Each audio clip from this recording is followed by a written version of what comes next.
So ayun, what's up mga master? Sana All TV nga pala ang vlogger-vloggeran dito sa New Zealand. So ayun, hindi ko na pahahabain, hindi ko na patatagalin. Yung agency na nagpaalis sa akin papunta dito sa New Zealand ay hiring ngayon. So kung ano yung hiring nila, makinig ka. Huwag ka mag-skip, panoorin mo ang video na ito dahil baka para sa'yo ang job opportunity na ito. So bago ako magsimula, disclaimer lamang, gusto ko lang ipaalam na hindi ako recruiter, hindi ako affiliate o associate ng mga agencies na naipapasama ko sa aking mga vlogs. So wala akong connection sa kanila. Ginagawa ko lamang ito dahil gusto ko makapag-share ng opportunity sa kapwa ko mga Pilipino na nangangarap na makapunta at makapagtrabaho dito sa New Zealand. So pakiusap na wag po sana kayo sa akin mag-apply dahil isa lamang akong gabay. So ayun, wag na nating patagalin to dahil ako excited na rin ako. So ayun, yung agency ko, 21st Century Manpower Resources Incorporation, hiring sila ng transmission lineman, distribution lineman at cable jointers papunta dito sa New Zealand. So ayun mga master, yung mga may experience sa electrical dyan, mga kapwa ko electrician, so makinig kayo. Ito yung responsibilities: perform transmission installation and maintenance work as detected. Operate ground and structure mounted electrical equipment associated with transmission lines. Plan and layout of wiring and mechanical system. Ensure the construction and maintenance of the transmission line meet customer requirements in timely, appropriate, and efficient manner. So ayun, ensure relevant field paperwork, incident reports, inspection documentations, asset information, and other relevant paperwork are completed on this and accurately as per current legislation or company policy, procedures, and standards. So develop work plans and construction and servicing of transmission equipment. So ayan yung responsibilities para sa mga transmission lineman, distribution lineman at cable jointers na hinahire ng agency na nagpaalis sa akin, which is 21st Century Manpower Resources Incorporation. So ayun, ano nga ba ang qualification? So ito yung qualification mga master, makinig ka. 3 years experience in transmission or work environments. So ayun, excuse me, transmission certifications and qualifications required yon. So ayun, current working, dapat yun ang trabaho mo ngayon kung nandyan ka man sa Pilipinas. So ayun, yung may experience ka sa Meralco, kung ano yung mga power company dyan sa atin. So ayun, know how to drive 4 wheels with driver's license. So ayun, like kung sinasabi na kailangan ng driver's license dito sa New Zealand. So restriction 1 and 2. So ayun, work ng picture nyo. So picture ng work nyo.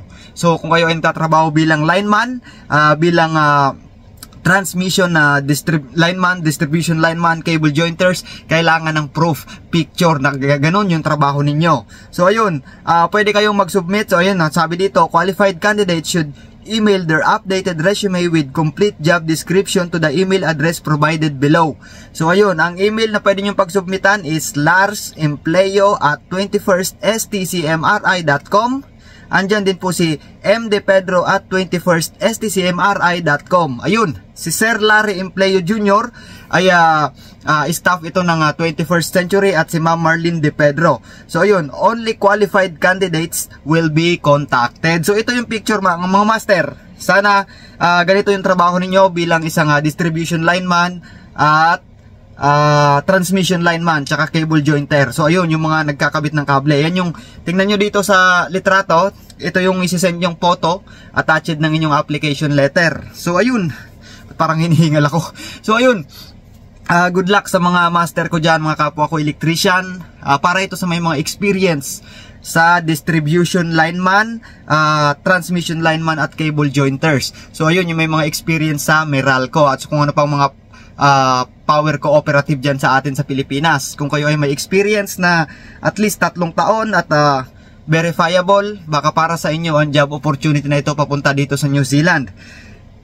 So ayun, ang agency mga master is 21st Century Manpower Resources Incorporation. So located siya sa JR Building, Quezon Avenue, South Triangle, Quezon City. Ito po yung agency na nagpaalis sa akin papunta dito sa New Zealand. Itong 21st mga master, ito ay rehistrado at lisensyado ng POEA. So ibig sabihin may kakayahan ito na mag-deploy ng mga workers dito sa New Zealand. So ayun, uulitin ko, ang New Zealand ngayon is currently under recession. So pero despite sa recession na nangyayari dito sa New Zealand, may mga job hirings pa rin. Kasi nga, yung agency na yan, yung agency dyan sa Pilipinas or itong 21st, may kliyente sila dito sa New Zealand. So ayun, good luck sa lahat, good luck sa mga master ko dyan, kapwa ko electrician na may experience ng distribution lineman, tsaka cable jointers, at ano pa ba itong isa? Transmission lineman. So baka para sa inyo ang job opportunity na ito. So hindi ko nakahabaan. Sana wag kayo sa akin mag-apply. Dito kayo mag-submit ng inyong mga CV kay LMPleo at 21ststcmri.com at kay mdpedro@stcmri.com. So ayun, kapag kinontak kayo, ibig sabihin qualified kayo.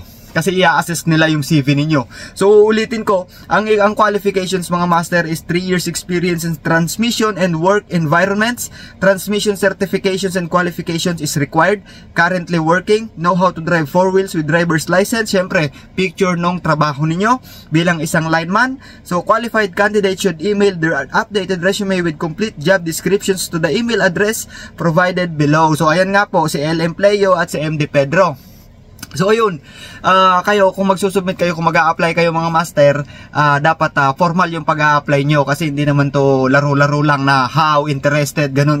Walang ganun. So kung talagang desidido kayo, ito tip ko lang ito kung talagang desidido kayo, kapag may mga ganitong job hirings, maglaan kayo ng oras, ng atensyon, tsaka kung mag-a-apply kayo, dapat formal, wag sa mga email, wag sa mga messenger, sa mga text messages, sa mga comments, dapat mag-submit kayo ng formal na application letter sa mga email na nabanggit. So ayun, unang-una is position na applyan nyo at kung ano yung bansa, at syempre yung updated CV na meron kayo, at kung ano pa yung requirements na hinihingi. Kagaya nito na nanghihingi sila ng pictures ng trabaho nyo bilang isang lineman. So yun lamang ng tips ko sa inyo, para kayo ay mapansin, dapat formal lang inyong pag-a-apply. At kung kayo ay qualified dito sa job hirings na ito, tatawagan kayo, kukontakin kayo, ila-line up kayo for interview with the employer.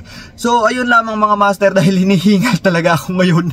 Ewan kung bakit, siguro dahil kakayosi ko lang at kulob na kulob dito sa ano ko. So ayun, sana makatulong ang video na ito, at good luck sa lahat. Huwag niyong madaliin yung mga bagay-bagay. Trust the process, ika nga. So there is no secret to success. It is always the result of preparation, hard workings, and learnings from failures. At syempre, put God at the center of everything, kasi God knows everything. Siya lamang nakakaalam kung ano yung kapalaran ng bawat isa sa atin. So ayun, shout out sa walang sawa at patuloy na tumatangkilik ng aking mga videos. Maraming salamat po sa inyo mga master, mga kasana all TV. So ayun lamang, sana pagpalain kayo. God bless you all. Good luck sa lahat ng job hunters dyan. Sana all TV at New Zealand, laging proud Pinoy at laging pusong Pinoy. So ayun, sana all.